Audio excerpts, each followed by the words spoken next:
최근 부동산 상황에 대해 여쭙겠습니다. 최근 다주택자 양도세 중과세를 예정대로 원상 복구하기로 한 정부의 결정은 예측 가능성을 높이고 정책의 신뢰를 회복하며 시장의 원칙을 바로 세우는 매우 적절한 조치라고 평가합니다. 다만 한 가지 모호한 부분이 있습니다. 바로 똘똘한 한 채라 불리는 고가 1주택에 대한 과도한 공제 문제입니다. 현재 똘똘한 한 채라 불리는 고가 1주택은 1가구 실소유자 도구마로 인하여 취득부터 보유, 매각, 임대 전 과정에서 상식을 벗어난 과도한 공제 혜택을 누리고 있는데 총리님도 여기에 대해서 알고 계시죠? 네, 현재 그 부분에 대해서는 1가구 1주택 실거주의 경우에는 비교적 조금 이렇게 어떤 표현을 써야 될까요? 유연하다고 해야 될까? 하여간 여러 가지 정책적 관심 중에서 그 부분은 조금 그런 유연한 입장을 현재까지 취해 왔고요. 또 그에 대해서 지금 그래도 너무 비싼 거는 좀 더 상응하는 세제적 대응을 해야 되는 거 아니냐? 이런 지적이 있는 것도 알고 있습니다.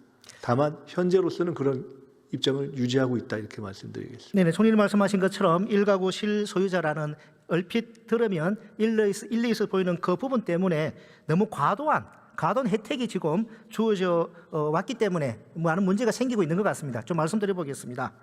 취득세는 조정 대상 지역에 있어서도 1주택에 대해서는 높아야 3%입니다. 재산세 역시 1주택자에 대해서는 공정시장 가입 비율에 특례를 둬서 최대 45%만 적용합니다. 세율도 9억 원 이하 1주택은 기본 세율의 절반인 0.05%에 불과합니다. 종합부동산세, 공시가격 12억 원, 실거래가 약 17억 원 주택까지는 과세가 되지 않습니다. 고령 장기 보유자의 경우에는 세액의 최대 80%까지 공제가 됩니다. 양도소득세, 1주택자에 대해서는 장기 보유 특별 공제를 통해 최대 80%까지 세금을 공제합니다. 그 외 임대소득 비과세 혜택도 있습니다. 이러니 저는 똘똘한 돈이 똘똘한 한 채로 몰릴 수밖에 없다고 생각합니다. 총리님, 지금 이재명 정부는 토지거래 허가제와 대출 제한 등 강력한 처방을 쓰고 있지 않습니까? 그러나 강력한 처방이만큼 불만이 계속 커질 수가 있습니다. 자본시장에서 돈을 버는 사람들은 현재의 처방 완화를 계속 요구할 것입니다.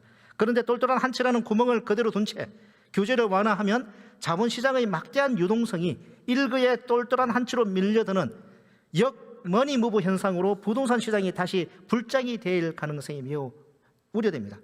총리님도 머니 무브 현상으로 부동산 시장이 다시 불장이 되어서는 안 된다고 생각하시죠? 그 지적에 대해서 저희들이 종합적으로 판단하겠습니다. 네네. 현재 여러 가지 부동산 정책을 운영하는 데 있어서의 중심점이 아직 거기까지 가 있지는 않습니다만은 지적하신 문제를 충분히 감안하겠습니다. 예, 그래서 중심적이까지 안 간 것 같길래 제가 오늘 총리님께 이 똘똘한 한 채 문제에 대해서 1가구 실소유자 도구마에서 벗어나야 되지 않나라는 질의를 좀 드리게 됐습니다.